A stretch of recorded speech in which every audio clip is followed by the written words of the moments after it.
We are here to remember and memorialize a caring, determined, and courageous life. A Renaissance woman, or as one of you described her, a whirlwind of energy and essence of goodness.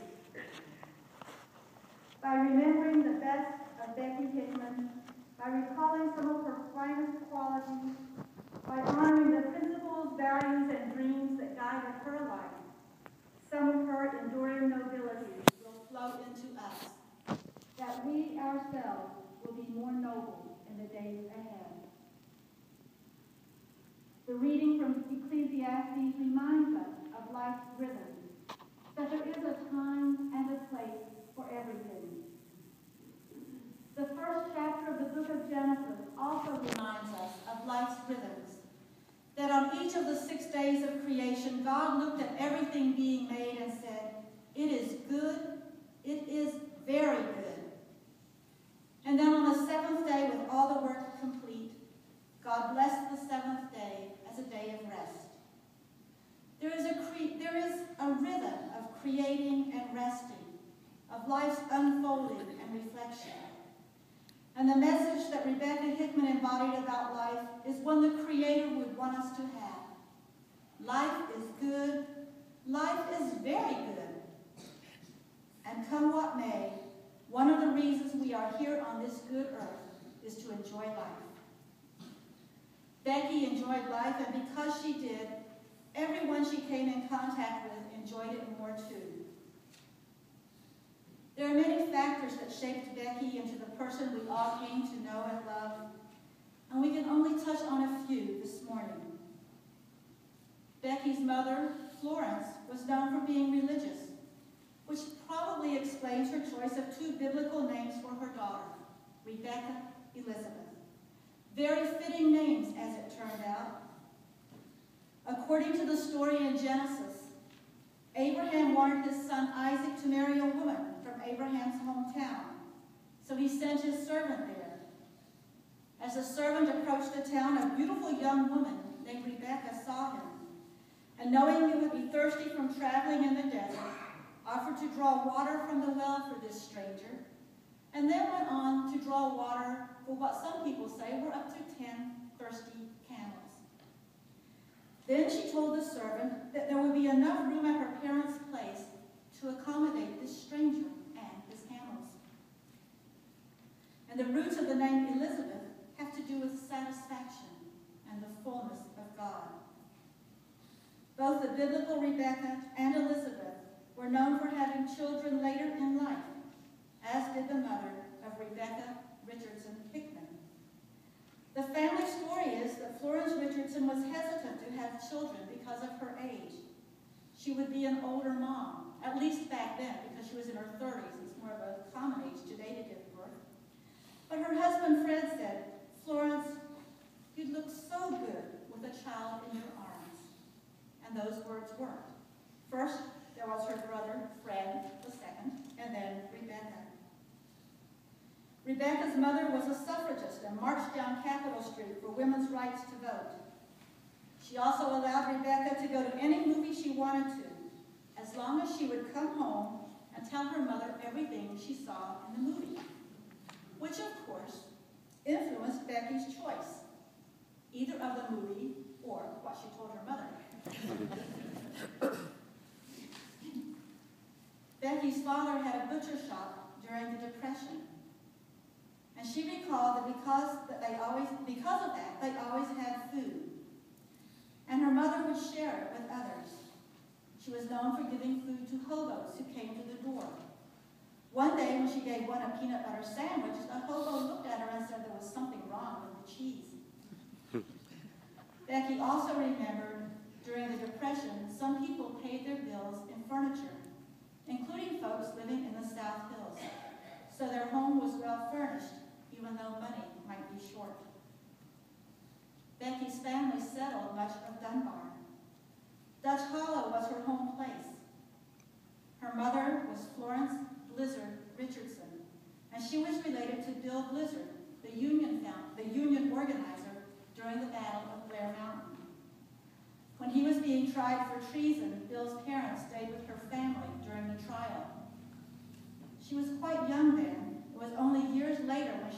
college as she figured out the connection. And on her father's side, she was related to Anna Jarvis, the founder of Mother's Day, which seems to be such a fitting connection for Rebekah Hickman to have. Becky had a wonderfully clear voice. You could always hear it ringing out. She lived during a time when elocution was taught, and her mother got her started in public events. It was something she really loved doing. When she was 8 or 9 years old, she spoke before the Lions Club and thought it was great that instead of clapping for her, they roared. She was so good that her teacher wanted to take her to New York and get her on the professional elocution circuit. But her mother didn't think New York was the place for her to go during her formative years. Both parents adored and were very supportive of Becky, and she passed that on, giving love and support to her children, nieces and nephews, and to many more along her life's journey. Becky went to what was then Morris Harvey College, now the University of Charleston, where she was known to play mud football at halftime during the regular games. She married Roy Hickman, and they had 3 guinea pigs, as she called them, otherwise known as children, Roy II, Cindy, and Sam. When Becky's brother died of a heart attack at age 44, she became like another parent to her nieces and nephews, Elizabeth, Fred, Charles, and Sally. When we talked yesterday with Roy, Cindy, and Sam, it was Sam who said they were their mom's guinea pigs. She was always taking classes and writing papers for her social work courses, and she had to try out the theories and techniques she was studying. Who better to try them on than her well-planned children? They were well-planned because each child was born 4 years after the other, so that their parents could afford to get them through college one by one. And they all went to Marshall, because it is the only college, isn't it? Of course, you can't predict what your children will do, and one child didn't finish college before another started. At one point, they were all in college, 2 still at Marshall, and Roy working on his master's degree. Roy, as the oldest, said Becky was toughest on him because she had to practice on him first before she got to Cindy and Sam. Sam remembers his mom going through fads of giving them vitamins, and he also remembers her generosity. When he was a student at Marshall, he wanted to hear a speaker that was stopping in the town in Huntington, and she sent him the $50 fee so he could attend the lecture. Cindy remembers her as being supportive of whatever she wanted to do, and how different that was from others in her dorm, who remarked how bad or unsupportive their mothers were. As Cindy said, I realized she was cool. Becky was also a clothes horse, which we all know. Don't we know she always looked so good? She enjoyed shopping much more than Cindy did. So Cindy would borrow Becky's clothes sometimes, and she'd inevitably get a compliment and the question, where did you get that? Cindy would reply, from my mother's closet. So of course the next question was, where is that store? And daughter-in-law Betsy remembered that Becky and her mom also shared clothes, and they always looked great on her mom, too.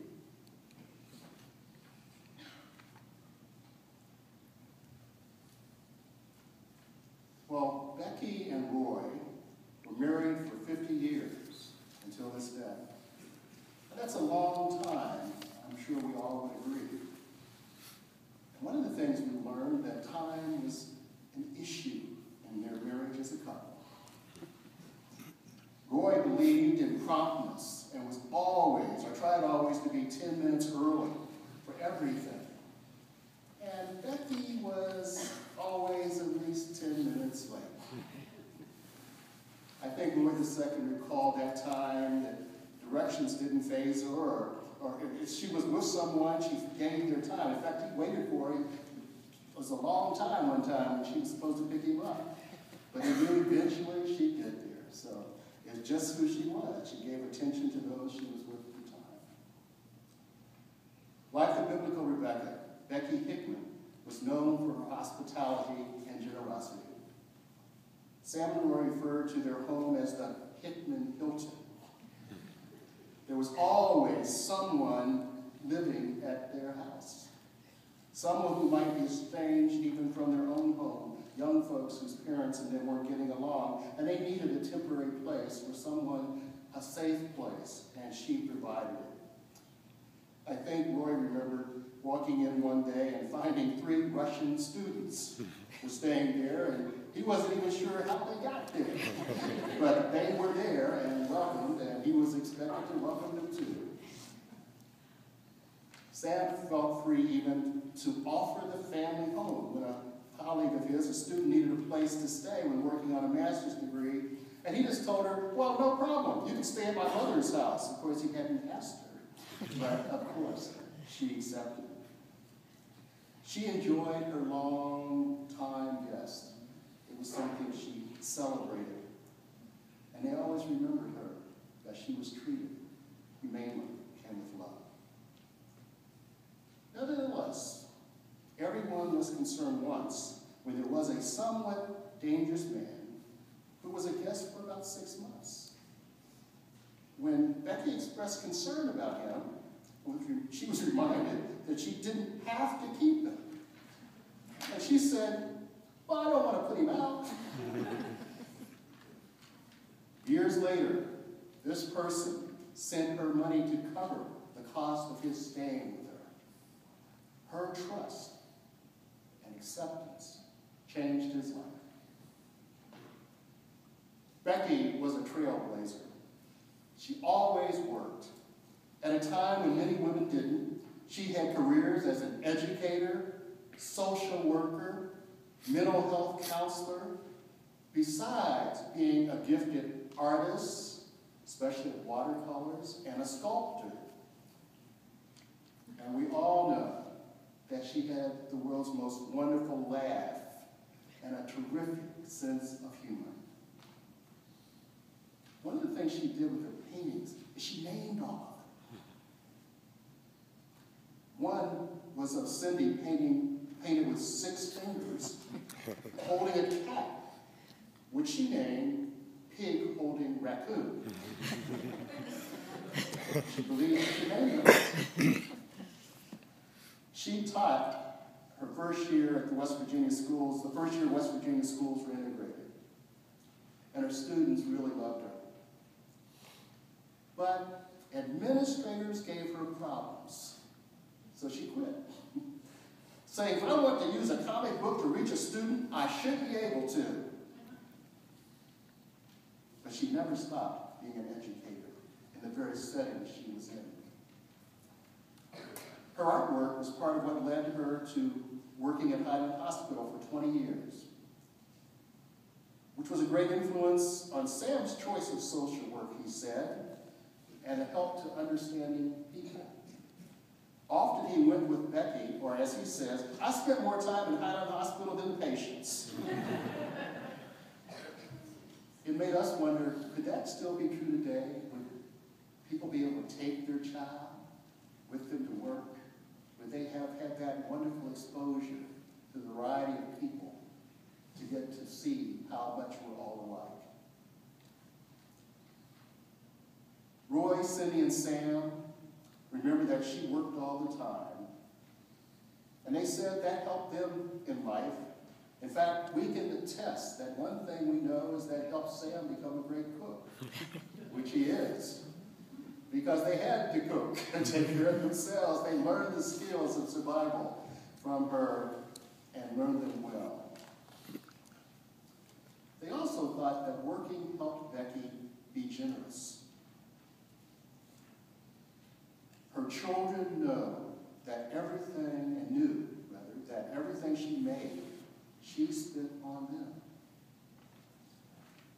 They were cared for. As Sam said, we were her enrichment projects. She was always open to learning and trying something new, and retirement didn't slow her down at all. She applied for a grant from DHHAR to start Parents Anonymous groups at Orchard Manor, where the parents loved her and watched out for her. And she was treated like a member of the family. They also reminded her where to park.